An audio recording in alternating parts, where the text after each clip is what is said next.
Saigon, April the 30th, 8 o'clock. The last American helicopter on the roof of the American embassy prepares to lift off the last of the evacuees fleeing before the advancing communist armies.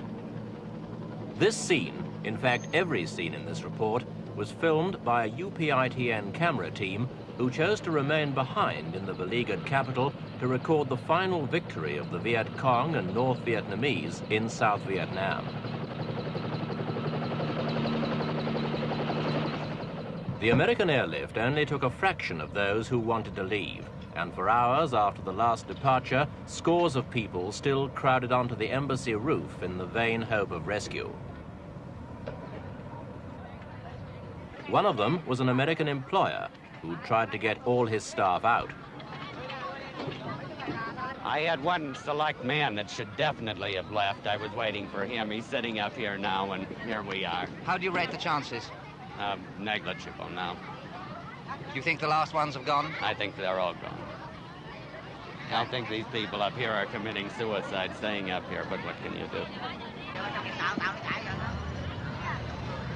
Those who failed on that last day to get a place on the helicopters and who had reason to fear the communist takeover made for the only route that still offered a chance of escape, the Saigon River. Hundreds scrambled in panic onto any boats they could reach, not caring how they got aboard or what they left behind.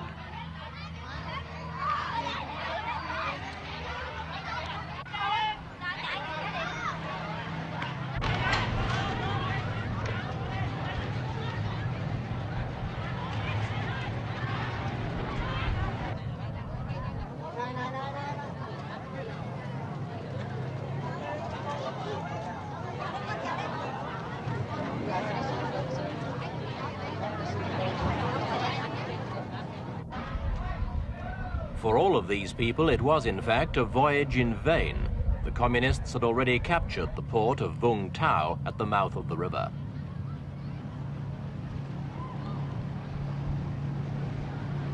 By an ironic coincidence, as the overloaded ships cast off, their passengers watched helplessly as the last flights of American helicopters passed overhead, making for the certain safety of the American fleet out in the South China Sea.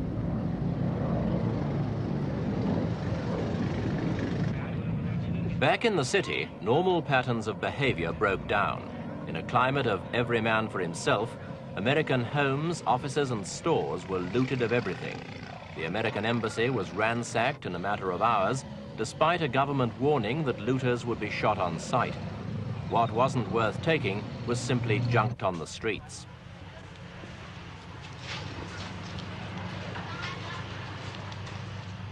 The junk wasn't just paper. The streets were also littered by small arms and other items of military kit thrown away by South Vietnamese soldiers. The discarded equipment even ran to tanks, some damaged, but some also abandoned intact by their crews as they fled before the communists. The South Vietnamese army began to disintegrate. Even the crack airborne units took off their uniforms and threw away their weapons.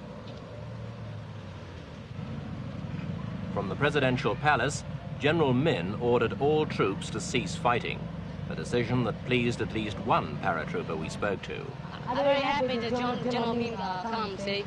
So I see very happy. I cannot say anything now. You think it's right to stop fighting? Yeah, that's fighting? right, yeah. Because the Vietnamese people all the favor more than 25 years now. So now we don't stop fighting, you know. I'm very happy, you know, very happy for a whole lot of kids and me.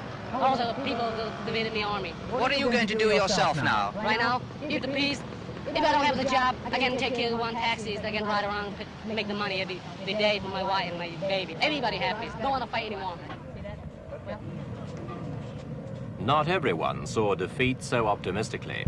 This officer shot himself in front of the soldiers' monument a couple of hours before the communists entered the city.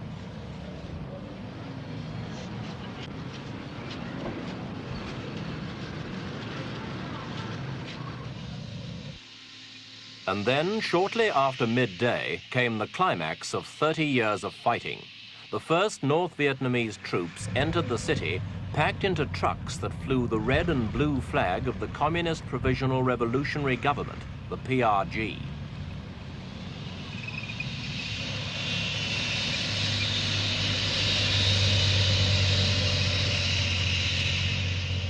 Minutes later, their Russian-made tanks smashed down the gates of the presidential palace and took up positions in the grounds. There was no resistance. South Vietnamese troops were soon flushed out and surrendered without a fight. So, on its final day, the communist offensive ended without bloodshed, but with a display of potential firepower that impressed even the most jaded observers of the war.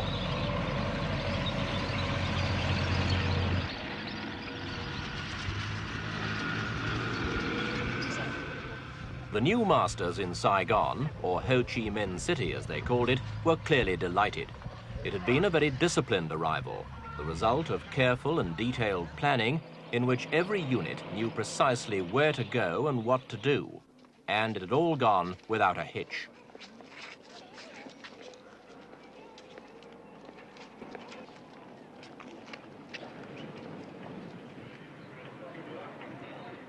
Inside the palace, General Duong Van Minh, Big Minh, South Vietnam's president for only 2 days, formally capitulated. He greeted his communist captors with the words, "You have come, the revolution has come," and then declared he was handing over power to people who deserved it more than he did. He was led away with his government ministers to a waiting jeep, consoled slightly by the knowledge that his surrender broadcast had, at any rate, avoided unnecessary bloodshed.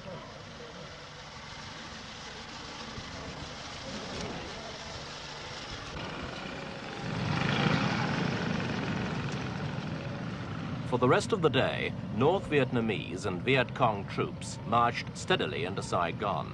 Hardened regulars in jungle battle dress, some pushing bikes, others in the more casual uniforms of guerrilla fighters. They were a disciplined force. Among the thousands who arrived, there wasn't a single reported case of theft, drunkenness, rape, or shooting.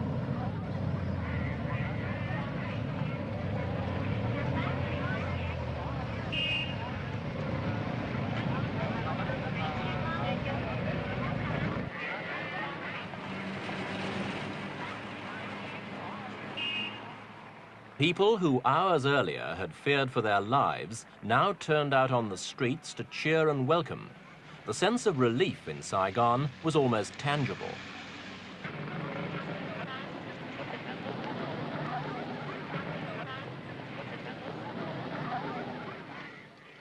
The victors seemed as concerned to win the cooperation of the vanquished as the vanquished were to give it. And indeed, such cooperation was essential, since Saigon now had no police force to control day-to-day law and order.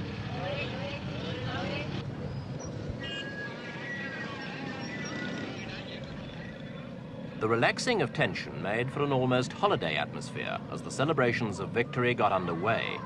The first demonstrators on the streets were the Buddhists, many of whom had long opposed the military regime in Saigon and the involvement of the Americans in the war.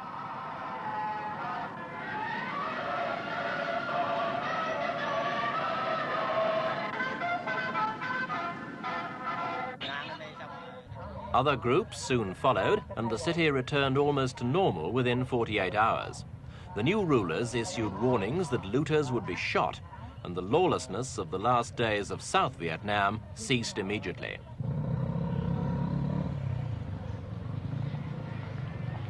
As the first day of peace for 30 years dawned in Vietnam, the banks and some shops remained closed. But in Saigon's markets, it was business as usual. Prices of meat and vegetables rose slightly in the first 2 days of communist rule and then leveled out.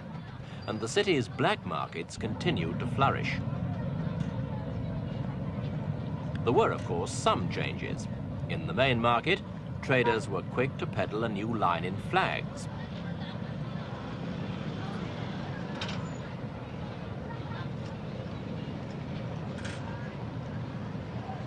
With virtually every building and home being decorated for the forthcoming victory celebrations, demand was brisk for the red banner with the yellow star, the national flag of North Vietnam. Lapel-sized liberation flags were also a popular choice, along with the ubiquitous posters of the man whose dream was now fulfilled, Ho Chi Minh.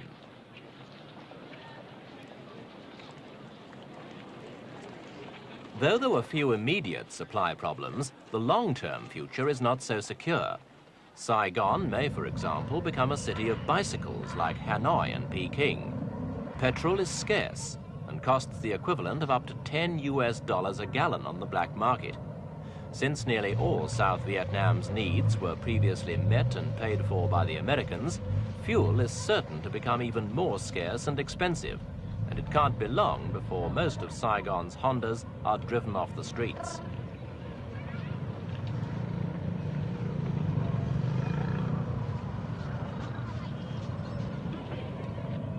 Another event to signal the change of regime, the pulling down of the South Vietnamese Army monument in front of the National Assembly building. It was never a popular statue with the people of Saigon. The cynics used to say it showed an American soldier pushing his South Vietnamese counterpart in front of him into battle. Its destruction was ordered by the new city government, and scores of people turned out to chip away at the two huge cement figures.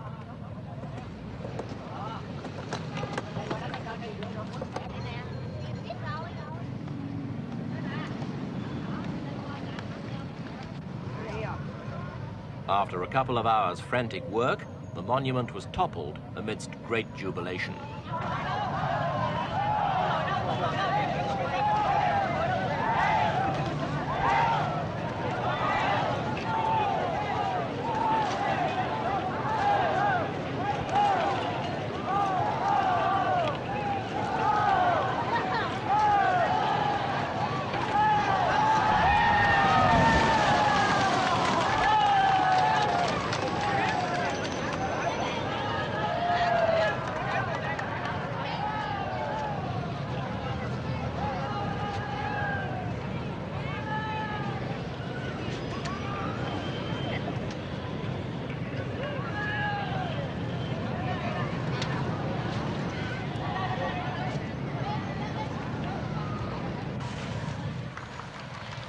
Two weeks after the communist takeover, some schools reopened.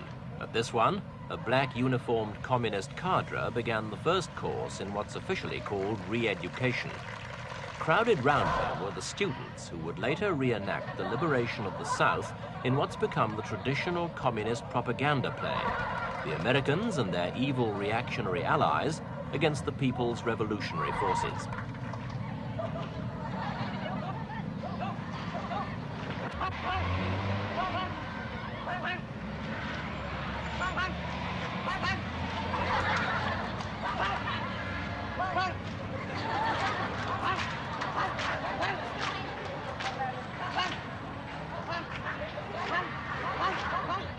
Other instructors were drilling children in rehearsals for the parades and demonstrations that would form a large part of the official victory celebrations to be spread over 3 days. In the past, many students avoided conscription, especially if their fathers had enough money to bribe the right officials. But Hanoi was calling the tune now, and everyone had to march to it.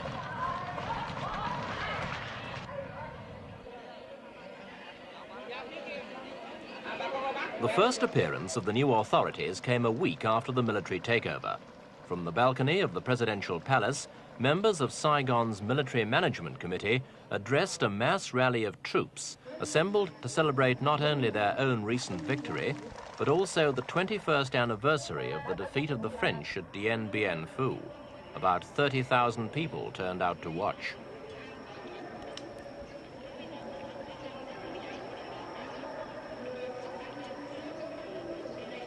After the speeches, the inevitable parade, led by posters of Ho Chi Minh.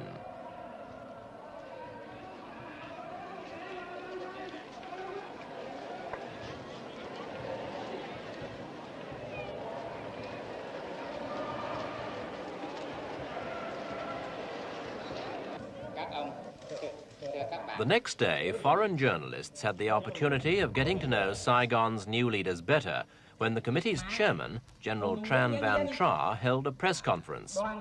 Through an interpreter, he left no one in any doubt that he'd taken over all aspects of the city's affairs.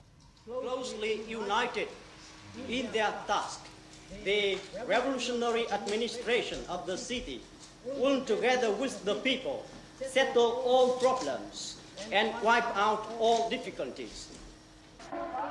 A week later, another rally introduced the Provisional Revolutionary Government itself. On the balcony, the North Vietnamese Army Chief of Staff, and next to him, the PRG's number 1, Huyen Tan Pat. Then came North Vietnam's Le Duc Tho, who negotiated the Paris peace agreements, and Madame Binh, the PRG's foreign minister. All of them looked highly pleased as North Vietnamese tanks led the victory parade.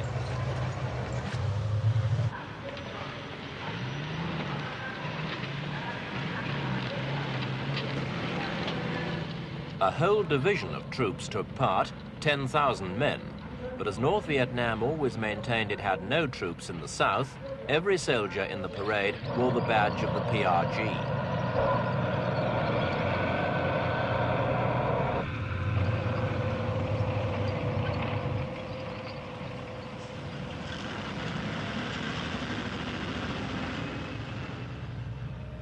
As the parade of hardware went on, the overriding impression was one of finality, that the communists had established beyond all question a tight and unopposed control over the land and people that had suddenly become theirs.